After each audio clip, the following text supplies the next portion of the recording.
Hello दोस्तों, welcome to sleepy classes. तो आज के प्रमिक्स में हम इकोनॉमी से रिलेटेड क्वेश्चन डिस्कस करेंगे एंड पर्टिकुलरली ईपीएफओ का एग्जाम नजदीक आ रहा है तो क्यों ना प्रीवियस ईयर क्वेश्चंस यहाँ पर डिस्कस कर लिए जाएं। चलिए शुरुआत करते हैं। तो आपको पता ही है टेलीग्राम ग्रुप का एक्सेस सभी को यहाँ पर प्रोवाइड किया जा रहा है, डिस्क्रिप्शन में लिंक लगा है। डेफिनेटली इस ग्रुप में खुद को ज्वाइन कीजिए ताकि प्रीमिक्स का तो फायदा आप उठाते रहेंगे, साथ साथ जो एक्स्ट्रा क्विजेज यहाँ पर कंडक्ट की जाती हैं आप उसका भी फायदा यहाँ पर उठा सकें। अपार्ट फ्रॉम दैट जो 2024 के लिए हमारे भाई बंधु प्रिपेयर कर रहे हैं तो भैया उनके लिए एक छोटी सी इन्फॉर्मेशन कि बैच 4 यहाँ पर लॉन्च कर दिया जा चुका है, क्लासेस शुरुआत हो चुकी है। तो खास बात क्या है कि पहली बात तो लाइव क्लासेस कंडक्ट की जा रही हैं, कंटेंट कंप्लीट जीएस कंटेंट यहाँ पर आपको दिया जा रहा है, साथ साथ एसए का content with evaluation and mentorship भी दी जा रही है। Current affairs important role play करते हैं यूपीएससी की प्रिपरेशन में, तो अगेन पूरा एक्सेस आपको दिया जाएगा फिल्म टेस्ट सीरीज का, mains answer writing and complete mentorship जो कि आपको जो सिलेक्टेड कैंडिडेट्स रहते हैं उनके द्वारा प्रोवाइड की जाती है। तो डिटेल्स आपके सामने अवेलेबल है। इसके अलावा 2 और नेचर के कोर्सेज हैं जिसमें आपका with evaluation and without evaluation available है। तो अगर आपको लगता है आपको मेंटरशिप की आवश्यकता नहीं है तो आप उन कोर्सेज में भी एनरोल कर सकते हैं। तो डेफिनेटली इस टोल फ्री नंबर पे कॉल करके यदि किसी प्रकार के आपके डाउट्स हैं आप रिजॉल्व करवा सकते हैं। But apart from that in courses में एनरोल करके आप डेफिनेटली अपनी यूपीएससी की प्रिपरेशन को स्ट्रेंथन कर पाएंगे। चलिए शुरुआत करते हैं पहले क्वेश्चन के साथ। क्वेश्चन यहाँ पर बात कर रहे हैं मोनोपोलिस्टिक कंपटीशन के बारे में कि दिए गए पॉइंट्स में से कौन सा फीचर नहीं है। तो वही चीज आपसे पूछी गई है। अब कॉन्सेप्ट पता होना जरूरी है कि मोनोपोलिस्टिक कंपटीशन या जो मार्केट है इसे हम क्या कहते हैं। तो बेसिकली मोनोपोलिस्टिक कंपटीशन की जो मार्केट रहेगी उस तरीके की रहेगी जहां पर काफी सारे बायर्स हैं, काफी सारे सेलर्स हैं और जितने भी आपके सेलर्स हैं उनके प्रोडक्ट में एज सच कोई मेजर डिफरेंस नहीं है बट आइडेंटिकल भी नहीं है। ठीक है, थोड़ा बहुत डिफरेंस वहां पर देखने को मिलेगा। तो आइए देखते हैं क्या क्या ऑप्शंस हैं। पहली की बात तो हमने करी दी कि डेफिनेटली ये आपका कैरेक्टरिस्टिक्स माना जाएगा। सेकंड कह रहे हैं differentiated products constitute the market. बिल्कुल थोड़ा बहुत डिफरेंस होना तो बहुत जरूरी है, नहीं तो बिल्कुल ही आपके सेम नेचर के सारे प्रोडक्ट्स हो जाएंगे। फिर तो सिर्फ सेलिंग प्राइस ही एक मेजर पॉइंट रहेगा जिसके आधार पर आप प्रोडक्ट को डिफरेंशिएट कर पाएंगे। नहीं, उनकी क्वालिटी में, उनके विजुअलाइजेशन में कुछ ना कुछ डिफरेंस आपको देखने को मिलेगा ही मोनोपोलिस्टिक कंपटीशन मार्केट में। अच्छा, थर्ड में कह रहे हैं कि जो प्रोडक्ट रहेंगे होमोजेनियस नेचर के रहेंगे। अब ये जो पर्टिकुलर स्टेटमेंट है ये यहां पर इनकरेक्ट है जी। नहीं, होमोजेनियस नहीं रहते, डिफरेंशिएटेड प्रोडक्ट्स वहां पर रहते हैं, हेटेरोजेनियस नेचर के वहां पर रहते हैं। कि अगर होमोजेनियस का मतलब क्या हुआ कि बिल्कुल ही सेम दिखने वाले प्रोडक्ट्स हैं, सिर्फ और सिर्फ सेलिंग प्राइस ही एक मेजर पॉइंट रहेगा जिसके आधार पर आप चीजों को डिफरेंशिएट कर पाएंगे। बट वहीं जो मोनोपोलिस्टिक कंपटीशन है उसमें भी सेलिंग कॉस्ट आपकी यूज की जाती है सेल प्रमोशन के लिए, जहां पर लोग या एक तरीके का प्राइस वॉर जहां पर शुरू हो जाता है। सभी लोग कहते हैं कि हम अच्छी सर्विसेज आपको प्रोवाइड कर रहे हैं, सभी लोग कहते हैं हम आपको अच्छे गुड्स प्रोवाइड कर रहे हैं, हम आपको 60% ऑफ कर रहे हैं, 70% ऑफ कर रहे हैं। ठीक है, बहुत सारे ब्रांड्स हैं जो कि इस तरीके की मार्केटिंग टेक्निक्स यहां पर फॉलो करते हैं। तो सी ऑप्शन जो कि यहां पर कह रही है कि प्रोडक्ट आपका मार्केट में होमोजेनियस रहेगा, ये इनकरेक्ट है। ये मोनोपोलिस्टिक कंपटीशन का बिल्कुल भी फीचर नहीं है। तो उसी के हिसाब से सी ऑप्शन यहाँ पर करेक्ट ऑप्शन है। वही चीज आपको यहाँ पर समझाई गई है कि मोनोपोलिस्टिक कंपटीशन में जो कि करंटली हम विटनेस भी कर रहे हैं, ठीक है, काफी सारी कंपनीज रहेंगी, कंपीटिंग प्रोडक्ट्स उनके वहां पर रहेंगे, सिमिलर नेचर के रहेंगे बट नॉट परफेक्ट सब्स्टिट्यूट्स। किस तरीके के आपके, हम ये नहीं कहेंगे बिल्कुल आइडेंटिकल नेचर के तो नहीं है। ठीक है, अब इतना ही इजी है आपकी मोनोपोलिस्टिक इंडस्ट्री में यहाँ पर उतरना। इजीली आप सेलर बन सकते हैं, अच्छा प्रोडक्ट निकाल लीजिए, थोड़ा डिफरेंशिएटेड निकाल लीजिए, उस तरीके से काम हो जाएगा। तो वैसे आपके एग्जांपल के तौर पर स्मार्टफोन के बारे में बात करें तो एप्पल हो गया, सैमसंग हो गया, सॉफ्ट ड्रिंक के बारे में कोका कोला, पेप्सी हो गया। ठीक है, तो बेसिक सा डिफरेंस आपको यहाँ पर दे दिया गया है। चलिए आगे बढ़ते हैं। 40 सेकेंड क्वेश्चन, अगेन थोड़ा सा कॉन्सेप्ट भरा क्वेश्चन। पढ़िए क्वेश्चन को, वीडियो पॉज कीजिए, मार्क कीजिए। तो बात कर रहा है यहां पर सोशल कॉस्ट के बारे में कि it is higher than the economic cost.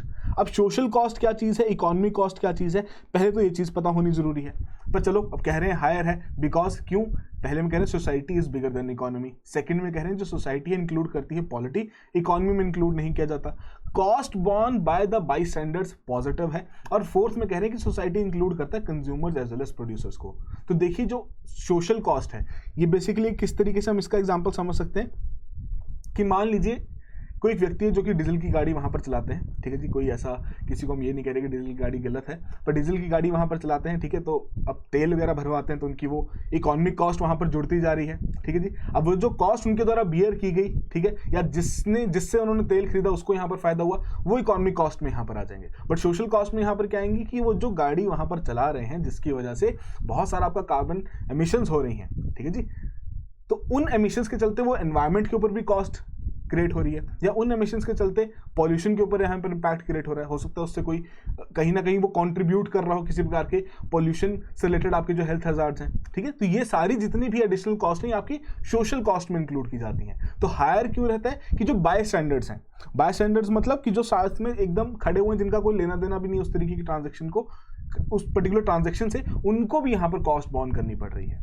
ठीक है। तो इसीलिए ये पॉजिटिव देखने को मिलती है, इसीलिए हम कहते हैं कि सोशल कॉस्ट आपकी इकोनॉमिक कॉस्ट से यहाँ पर ज्यादा है। तो यहाँ पर भी आपकी करेक्ट ऑप्शन सी ऑप्शन ही है, ठीक है। वही चीज आपको समझाएगी, social cost of the cost जो कि एक सोसाइटी द्वारा एज अ होल इनकर की जाती है, ठीक है जी। तो इसमें आपकी जो आपकी प्राइवेट कॉस्ट है प्लस एनी कॉस्ट जो कि रेस्ट ऑफ सोसाइटी द्वारा इनकर की जा रही है, उसे हम यहाँ पर ऐड कर देते हैं। जैसे कि आपको ये पर्टिकुलर एग्जांपल यहाँ पर दे दिया गया है। वैसे इकोनॉमिक एनालिसिस जो आपका अगर हम देखें तो उसमें फर्म की जो कॉस्ट ऑफ प्रोडक्शन है, तो उसमें जितनी भी एक्सप्लिसिट या इम्प्लिसिट कॉस्ट है सभी को हम यहाँ पर ऐड करते हैं, ठीक है। तो ये सिंपल सा आपको डिफरेंस यहाँ पर दे दिया गया है इकोनॉमिक कॉस्ट और सोशल कॉस्ट के बीच में। अगेन इस तरीके के क्वेश्चन 2017 के पेपर में, जो कि 2016 में नोटिफिकेशन आई थी, उसमें पूछे गए थे। चलिए आगे पूछते हैं 44th क्वेश्चन जो यहाँ का आपका क्वेश्चन पेपर का है कि core inflation is different from the headline inflation. बहुत ही सिंपल सा आपका एक क्वेश्चन है जो कि हम इन्फ्लेशन में काफी बार जिसके बारे में जिक्र करते हैं। 2020-21 का इको सर्वे, 21-22 का इको सर्वे, सभी में इसके बारे में जिक्र भी किया गया था कि core inflation, headline inflation, refined core inflation के बारे में वहां पर बात की जाती है। तो कोर इन्फ्लेशन कैसे डिफरेंट होती है हेडलाइन इन्फ्लेशन से? बिकॉज द फॉर्मर, 4 ऑप्शंस आपको दिए गए हैं, वीडियो पॉज कीजिए, करेक्ट आंसर मार्क कीजिए। बिकॉज द फॉर्मर इग्नोर करता है articles of the volatile nature in the price index, consider करते हैं articles of the volatile nature.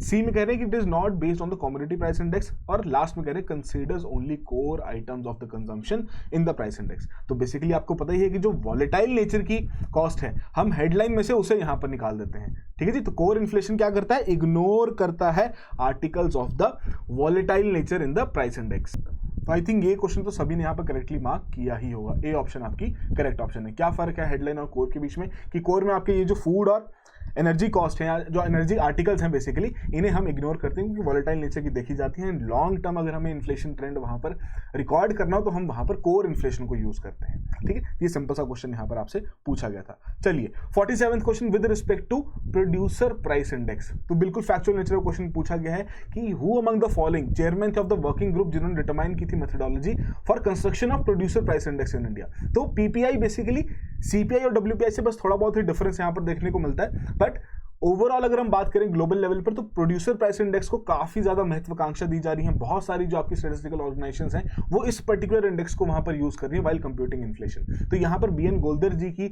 जो वर्किंग ग्रुप थी, उनके द्वारा जो चेयरमैनशिप यहाँ पर संभाली गई थी, उन्हीं के द्वारा प्रोड्यूसर प्राइस इंडेक्स से रिलेटेड मेथोडोलॉजी यहाँ पर सजेस्ट की गई थी, ठीक है। तो करेक्ट ऑप्शन यहाँ पर आपकी डी ऑप्शन है, उसी से रिलेटेड आपको बताया गया है। तो काफी हद तक बहुत सारे देशों में जो होलसेल प्राइस इंडेक्स है उसको यहाँ पर रिप्लेस कर दिया गया है by the means of producer price index. Basics इसमें कहानी क्या है कि जो प्रोड्यूसर है उसमें हम कैलकुलेट करने की कोशिश करें कि प्रोड्यूसर के लेवल पर यहाँ पर किस प्रकार से प्राइसेस में चेंज आ रहा है, और वो 2 तरीके से कैलकुलेट करने की कोशिश करें, इनपुट के लेवल पर भी और आउटपुट के लेवल पर भी। और इसमें ऐसा नहीं कि सिर्फ और सिर्फ जैसे हम डब्ल्यूपीआई में बात करते हैं ना कि सिर्फ गुड्स के बारे में ही बात होगी, सर्विसेज के बारे में बात नहीं होगी, नहीं। प्रोड्यूसर प्राइस इंडेक्स में आपकी गुड्स एंड सर्विसेज दोनों को ही हम कंसिडर करते हैं। तो ये भी इंपॉर्टेंट पॉइंट है जो कि आपको ध्यान में रखना है, ठीक है। तो इससे रिलेटेड एक वर्किंग ग्रुप यहाँ पर स्थापित किया गया था बीएन गोल्डर जी की चेयरमैनशिप के अंतर्गत, जिन्होंने इससे रिलेटेड यहाँ पर 2014 में एक मेथोडोलॉजी सजेस्ट की थी, बट अभी भी उसके ऊपर ऐसा कोई मेजर डिसीजन यहाँ पर नहीं लिया गया है, ठीक है। चलिए आगे बढ़ते हैं 50th क्वेश्चन कि इनमें से कौन सी कंट्री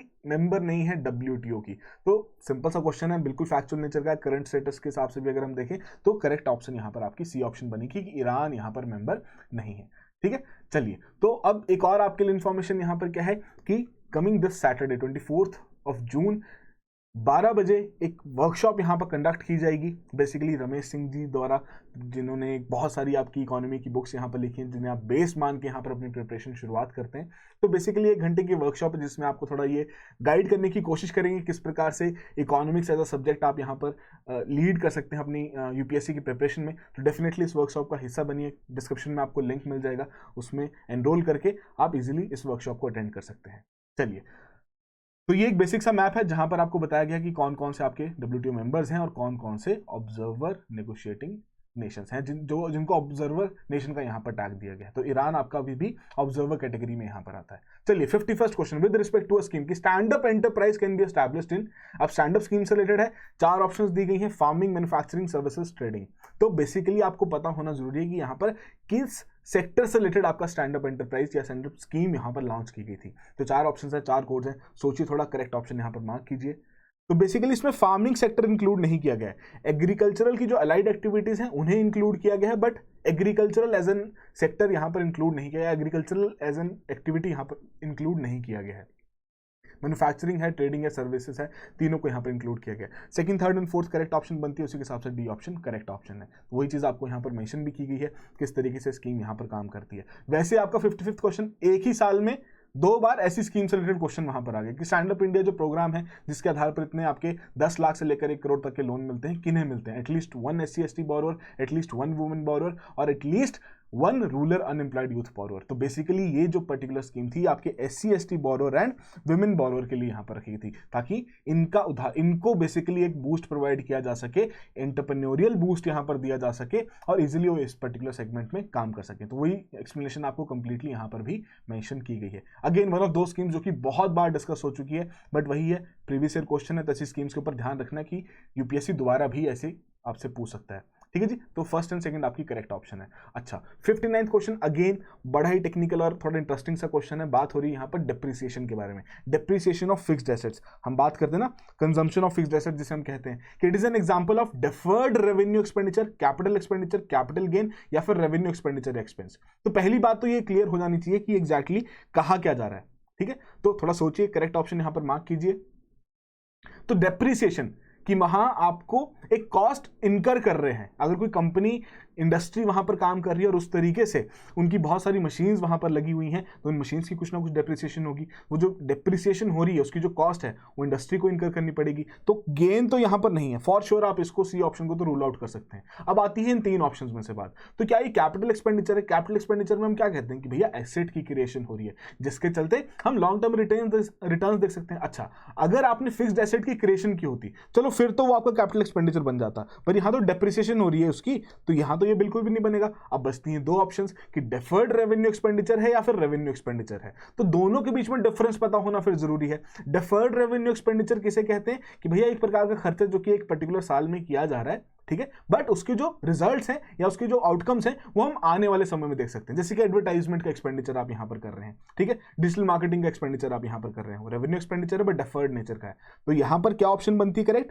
कि एक तरीके का रेवेन्यू एक्सपेंडिचर या फिर एक्सपेंस है, उसी के हिसाब से डी ऑप्शन यहां पर हमारी करेक्ट ऑप्शन है। चलिए फिर बात करते हैं जो 2021 में यहां पर पेपर हुआ था 2020 वाला, ठीक है, उससे रिलेटेड कुछ क्वेश्चंस हैं कि according to the economic survey 2020-21 के हिसाब से which one of the following will be India's real GDP growth in the year 2021। Directly factual based question आपसे पूछ लिया गया है इकोनॉमिक सर्वे से उठा के। तो भैया इस साल का जो इकोनॉमिक सर्वे आया है उसको थोड़ा सा रिवीजन देना यहाँ पर बहुत जरूरी है। तो यहाँ पर इस पर्टिकुलर क्वेश्चन के हिसाब से तो आपकी बी ऑप्शन करेक्ट ऑप्शन यहाँ पर 11% की यहाँ पर बात की गई थी। इस साल के हिसाब से अगर हम बात करें जो करंटली आपका 2023-24 का चल रहा है, तो इसके लिए 6% से 6.8% की यहाँ पर बात रखी गई है कि इतनी हम GDP growth at constant prices, मतलब रियल जीडीपी यहाँ पर देखेंगे। तो एक बार क्विकली यहाँ पर बता दो कि नॉमिनल और रियल जीडीपी के बीच में क्या डिफरेंस होता है, कमेंट बॉक्स में मेंशन करो। चलिए आगे बढ़ते हैं। देखिए इतना सिंपल क्वेश्चन भी कई बार डाल दिया जाता है, ठीक है, बट अगेन अगर आपको ध्यान रहेगा तभी आप ऐसे क्वेश्चंस को अटेम्प्ट भी वहां पर कर पाएंगे कि नीति आयोग क्या, नीति जो वर्ड है उसकी फुल फॉर्म यहाँ पर क्या होगी। तो आई थिंक सभी को यहाँ पर पता ही होगा कि national institution for transforming India ये करेक्ट ऑप्शन है आपकी। तो इस तरीके की जो सिंपल क्वेश्चन है उनको तो कभी भी गलत नहीं करना है। चलिए आगे देखते हैं। नमामि गंगे प्रोग्राम से रिलेटेड क्वेश्चन यहां पर डाला गया कि इनिशिएटिव है मिनिस्ट्री ऑफ जल शक्ति का। पूछा क्या जा रहा है कि नॉट करेक्ट डिस्क्रिप्शन। तो 4 ऑप्शंस हैं, ध्यान से पढ़िए, हर एक ऑप्शन को देखिए और करेक्ट आंसर यहां पर मार्क कीजिए। तो पहले में कह रहे हैं कि इनिशिएटिव है मिनिस्ट्री ऑफ जल शक्ति का, तो थोड़ा सोचना पड़ेगा, अगर आपको पता हो तभी आप बता पाएंगे। सेकंड में कह रहे हैं प्राइमरीली कवर करता है villages in the states of Uttar Pradesh, Bihar, Odisha. Third में कह रहे हैं कि it aims to make villages on the banks of river Ganga open defecation free. चलो अच्छी बात है। फोर्थ में कह रहे हैं कि यहां पर ट्रांसफॉर्म करेंगे some villages on the banks of river Ganga as Ganga grams. तो 4 ऑप्शंस यहां पर दी गई हैं, थोड़ा सोचिए इसके बारे में और करेक्ट ऑप्शन यहां पर मार्क कीजिए। तो बेसिकली आप खुद ही सोचिए, अब आपको सोचना पड़ेगा कि गंगा आपकी कौन कौन सी स्टेट से जा रही है। ठीक है, उससे आपको थोड़ी बहुत क्लैरिटी डेवलप हो जाएगी। बट अगेन फैक्चुअल नेचर का क्वेश्चन है, तो ऐसे क्वेश्चन आप एक्सपेक्ट कर सकते हैं इस साल के ईपीएफओ में भी, कि ऐसी स्कीम से रिलेटेड आपसे पूछा जा सकता है। तो इनिशिएटिव है मिनिस्ट्री ऑफ जल शक्ति का, बिल्कुल करेक्ट है, बट ये आपके उड़ीसा का कवरेज इसमें नहीं है। ठीक है, उसी के आधार पर आपकी स्टेटमेंट यहाँ पर इनकरेक्ट हो जाती है और बी ऑप्शन यहाँ पर करेक्ट ऑप्शन बन जाती है। तो क्या क्या पैरामीटर्स हैं, क्या क्या मेन पिलर्स हैं आपकी नमामि गंगे के, जो कि 2014 में यहाँ पर इंट्रोड्यूस की गई थी। ठीक है, सीवेज ट्रीटमेंट इंफ्रास्ट्रक्चर क्रिएट करना है, रिवर फ्रंट डेवलपमेंट करनी है, रिवर सर्विस जो आपका रिवर सर्फेस उसकी क्लीनिंग यहाँ पर करनी है, एफॉरेस्टेशन एक्टिविटी करनी है, पब्लिक अवेयरनेस बढ़ानी है, गंगा ग्राम्स की यहाँ पर स्थापना करनी है, इंडस्ट्रियल एफ्लुएंट जो आपका वहाँ पर रिलीज किया जा रहा है उसकी मॉनिटरिंग यहाँ पर करनी है। ठीक है, तो बेसिक से मेन पिलर्स आपको यहाँ पर बताए गए हैं। तो अगेन इसके जो आपका पॉल्यूशन को कम करने के ऊपर भी काम करना था और कंजर्वेशन के ऊपर भी यहाँ पर काम करना था। ठीक है, तो कौन कौन से स्टेट्स कवर किए जाते हैं उनका आपको बेसिक सा मैप यहाँ पर दे दिया गया है। Orissa is not one of them. चलिए आगे बढ़ते हैं। प्रधानमंत्री कृषि सिंचाई योजना अब एक ऐसी स्कीम है जो कि टाइम एंड अगेन डिस्कस की जाती है और काफी हद तक करंट अफेयर में भी किसी ना किसी चीज से रिलेटेड रहती है। कारणवश इरिगेशन की समस्या तो भैया हमारे देश में अब बढ़ती जाएगी, क्योंकि हम उस प्रकार के मानसून डिपेंडेंट एग्रीकल्चर यहाँ पर फॉलो करते हैं। ठीक है, तो वहीं आपसे पूछा जा रहा है कि कौन सा इसमें से ऑब्जेक्टिव नहीं है। तो 4 ऑप्शन दी गई, थोड़ा सोचिए, करेक्ट ऑप्शन यहां पर मार्क कीजिए। तो देखिए जो पहली ऑप्शन है, providing subsidies to use fertiliser high yielding variety seeds, या फिर आपके जो पेस्टिसाइड्स हैं। तो सिंचाई का ऑब्जेक्टिव इन पर्टिकुलर तरीके के आपके जो हाई यील्ड वेराइटीज हैं या फिर जो पेस्टिसाइड्स हैं उनसे तो क्या ही लेना देना होगा। तो इजीली आप इस स्टेटमेंट को यहाँ पर रूल आउट करके बोल सकते थे कि ये मेरी करेक्ट ऑप्शन है। बाकियों में देखिए इरिगेशन के बारे में सेकंड ऑप्शन में भी बात हुई है, सी ऑप्शन में भी इरिगेशन के बारे में बात हुई है, एंड वाटर यूज एफिशिएंसी का मतलब भी वही है कि इरिगेशन को और बेहतर तरीके से यहाँ पर कंडक्ट करना है। तो वो आपकी चारों जो आपकी तीनों की तीनों ही हैं, B and C and D, ये तीनों की तीनों डेफिनेटली ऑब्जेक्टिव्स हैं आपके प्रधानमंत्री कृषि सिंचाई योजना के। तो इसी के हिसाब से ए ऑप्शन यहाँ पर हमारी करेक्ट ऑप्शन है। ठीक है जी, तो आपको बेसिक से पॉइंट्स यहाँ पर दे दिए गए हैं विद रिस्पेक्ट टू प्रधानमंत्री कृषि सिंचाई योजना। तो वही पॉइंट्स यहाँ पर आपको डायरेक्टली क्वेश्चन में भी पूछ लिए गए थे। चलिए फिर बात करते हैं विच one of the following places was the Asia's first export processing zone, जो कि 1965 में जिसकी स्थापना की गई थी। बिल्कुल ही फैक्चुअल नेचर का क्वेश्चन है। बहुत बड़ा चांस है कि काफी हद तक हम ऐसे जो फैक्ट्स रहते हैं भूल जाते हैं। ठीक है, बट यहाँ पर करेक्ट आंसर आपका बी ऑप्शन है। कांडला जो आपका पोर्ट था उसके बारे में यहाँ पर बात की गई है। ठीक है जी, तो इंडिया का सबसे पहला एक्सपोर्ट जो आपका एक्सपोर्ट प्रोसेसिंग प्रमोटिंग जो आपका ये प्रोसेसिंग जोन जो था ताकि हम एक्सपोर्ट्स को प्रमोट कर सकें, उसकी स्थापना 1965 में कांडला में की गई थी। एशिया का पहला था और India was one of the first Asian जिन्होंने इस प्रकार से एक्सपोर्ट प्रोसेसिंग जोन्स की इफेक्टिवनेस को यहाँ पर रिकॉग्नाइज किया था। तो ये थे आपके कुछ क्वेश्चंस जो कि पहले ईपीएफओ में पूछे जा चुके हैं। अगेन थोड़ा सा नेचर अगर आप देखें, जो पुराना पेपर था 2016-17 या जैसे हम कह सकते हैं 2016 में जिसकी नोटिफिकेशन आई थी, 17 में पेपर हुआ था, उसमें थोड़े हमने कंसेप्चुअल क्वेश्चंस देखे थे। बट जो आपका ये 2021 में पेपर हुआ है ईपीएफओ का, अगेन उसमें थोड़े फैक्चुअल नेचर के क्वेश्चंस पूछे गए। तो एकदम से तो प्रिडिक्ट नहीं कर सकते कि क्या पैटर्न इस साल के लिए रहेगा, बट अगेन आपको थोड़ा सा ऑब्जेक्टिव यही रखना है कि दोनों तरफ अपना बैलेंस बना के रखना है। ठीक है जी, अपार्ट फ्रॉम दैट जितने भी लोग ईपीएफओ के लिए तैयारी कर रहे हैं, तो भैया ये जो अकाउंटिंग और इंडस्ट्रियल रिलेशंस वाले जो आपके कॉन्सेप्ट्स हैं, चैप्टर्स हैं, इनको प्लीज ढंग से पढ़ लेना। गुड नंबर ऑफ क्वेश्चन 2021 में भी पूछे गए थे, हो सकता है दोबारा से ऐसा ही ट्रेंड यहाँ पर रिपीट हो जाए। बट अपार्ट फ्रॉम दैट एक अच्छा चांस है, अच्छा एग्जाम है जिसमें आप डेफिनेटली अच्छा रैंक स्कोर करके एक सरकारी नौकरी जो आप चाहते हैं एज अ बैकअप प्लान अगर किसी का है तो अच्छी बात है, आप इसको यहाँ पर सिक्योर कर सकते हैं। तो आई होप सभी चीज़ें आपको यहाँ पर आज क्लियर हो गई होंगी। जो भी आपका स्कोर रहा है कमेंट बॉक्स में जरूर मेंशन कीजिए और इसी तरीके से रेगुलरली इस इनिशिएटिव को फॉलो करते रहिए जहाँ पर डेली हम क्वेश्चंस डिस्कस करते हैं ताकि आपकी प्रिपरेशन और बेहतर हो सके। चलिए, so that will be all the very best, have a good preparation.